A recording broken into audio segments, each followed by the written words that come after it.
Kia ora. This video is adapted from my presentation at the 2025 Power Up Game Jam for Women. Over the past 11 years, what makes a game a cheeky game has crystallized more and more for me. Yet Glimstone Grab is a departure from our usual pattern. It's not only more of a mid-size than a small box game, it is also cooperative. The previous two games I'd published were about 90% developed when I took them on. This one, as you'll see, was not. What made me decide to run with it?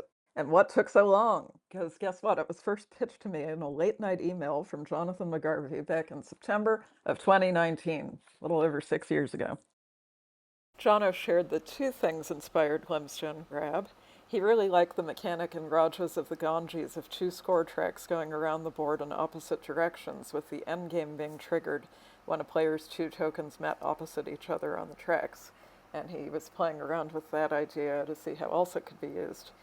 He also was inspired by the chapter The Trolls in The Hobbit, where the dwarves are getting captured one by one as they enter the trolls' clearing, and he thought that might make a good game. This is an excerpt of the video Jono sent me showing the wizard and knight opposite each other, the three trolls, and their treasure chests for collecting the glimstones, also a treasure chest for the trolls, and the travelers, 5 different colors lined up on a road tile, and the tiles containing the glimstones that the heroes have to traverse. At the beginning of each player's turn, a dice roll would determine if one of the travelers had been captured by the trolls. Players use movement cards to advance one hero in its direction of travel. Any matching colors are played together, so in this case the 2 red cards are going to be played on the wizard. The wizard moves anti-clockwise, the knight clockwise. So the wizard advances to the first red gem on the outer rim and collects it. Jono is showing the wizard cannot access the gems on the inner rim. Those are for the knight to collect, so the wizard advances to the next red gem on the outer rim and takes both gems and puts them in its treasure chest. When players maneuver the 2 heroes opposite each other, they can defeat a troll. Do this 3 separate times, defeat the 3 trolls, win the game, provided there's at least one traveler that is free. When, over 1 or more turns, either hero collects 3 or more gems matching a captured traveler, the gems can be exchanged with the trolls to free the traveler. The game is lost if all travelers are captured at the end of a player's turn.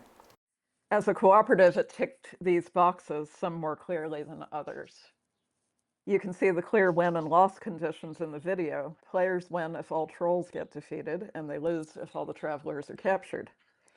Now, Jono admitted in early emails that a 50-50 dice roll at the beginning of turns to determine if a traveler was captured was a weakness of the game. But I knew something more sophisticated would allow us to finally calibrate the game for different player counts and difficulty levels, hence event cards. And that's really the only solution we needed to explore.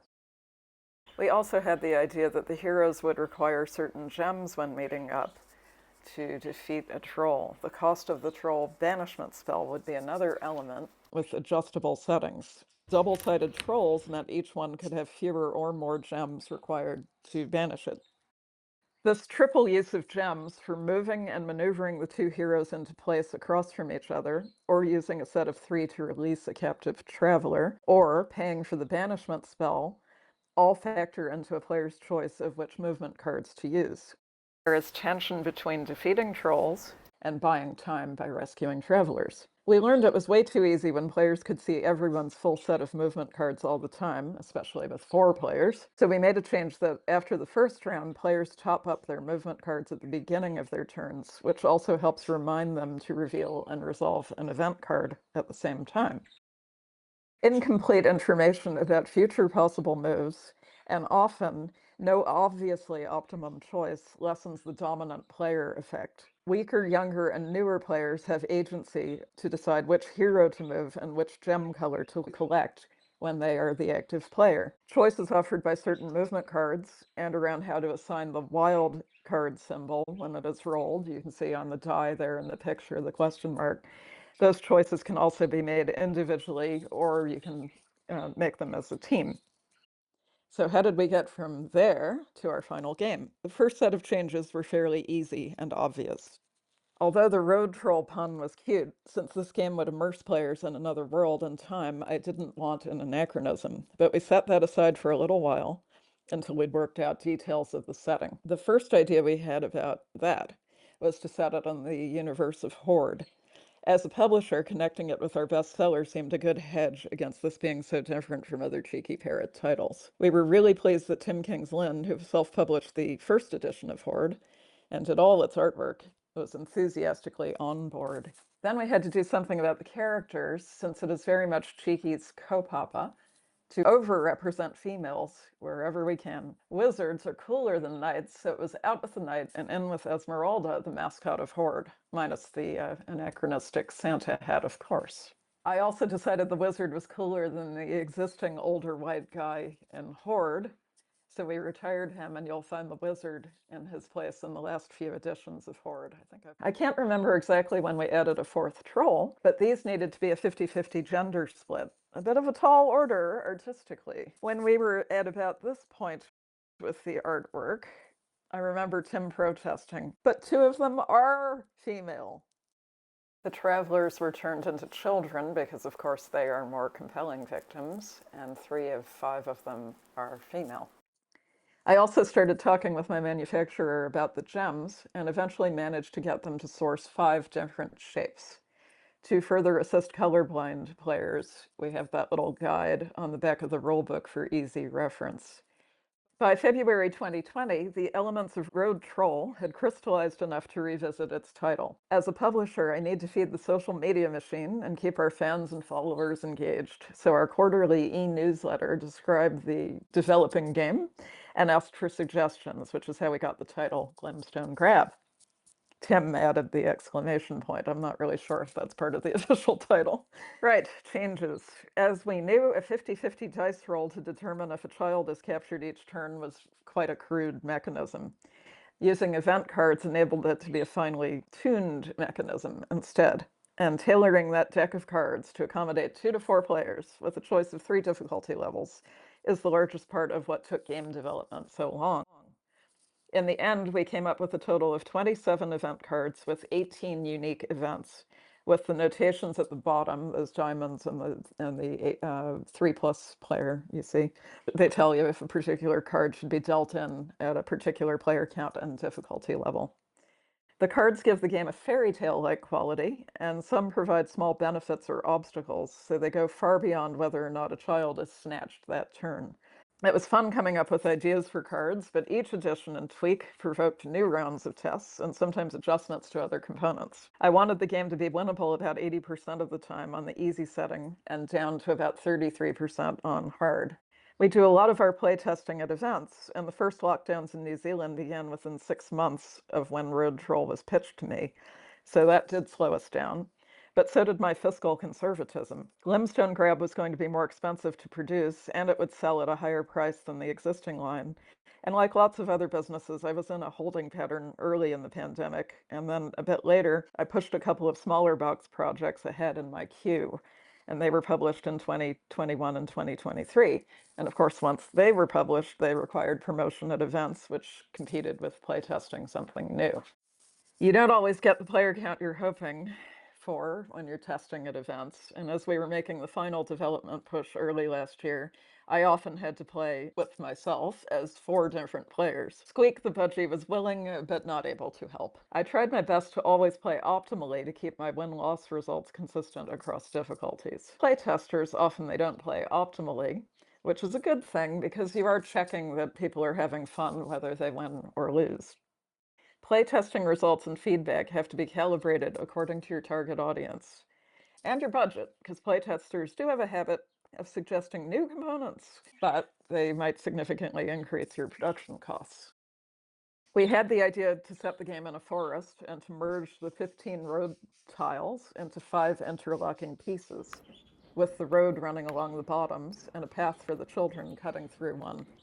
I wanted to keep the game compact and under $50 recommended retail price, RRP. The forest setting gave us a more cohesive narrative. The greedy trolls heard about the magic gems and settled into a clearing in the forest to collect them. I pictured them as a bit like a tribe of malevolent gorillas flattening vegetation and snatching the occasional child who got too close. Enter the heroes, Esmeralda, who walks anti-clockwise along the ground, collecting the gems there, while the wizard, whom Jono dubbed Widdershins as an inside joke for those who love obscure language, the wizard flies clockwise and collects the gems in the clouds. We had a white sample made of the boards with cavities for 12 gems on each. My son is very good at streamlining, and he suggested dropping the gem count to 40. And, we never looked back. We found the game worked better than ever, and that we had created a new source of tension. It would now be possible to lose all viable meeting places because they dropped from 15 to 10, and that gave players a secondary way they could lose the game. Gems get depleted in two ways. The card on the left allows the troll to take one child plus 2 gems from the ground. The bats are allies of the trolls and able to pluck gems from the sky. Dice rolls determine the colors taken by trolls and bats. Gems leave the game permanently when they are used against a troll. We found that our playtesters liked actually lifting the troll tile out of the clearing. And since we don't kill things at Cheeky Parrot, we say the gems prevent the troll remembering its way back to its mates in the clearing. And you may have noticed our troll count went up to 5 in the end, with a mother of trolls who starts the game in the clearing on medium setting and might come a-calling at the easy and difficult levels. We needed a way to recycle gems back into the game from the troll's collection, but not matching the rate of loss. The 2 event cards on the left enable an animal friend to steal the player's choice of gem from the trolls and drop it into a hero's sack. Then we have the forest fairy on the right, whose agenda is strictly to rescue the gems from the smelly trolls and repopulate the forest. So they wave their magic wand 3 times, and if the colors match captured gems, the players can decide what empty spots the gems can go back into the forest. By the way, the forest fairy is a little bit of Aotearoa here in our medieval European setting. That is Wellington's famous drag queen and cat owner's manual author, Queen Olivia III.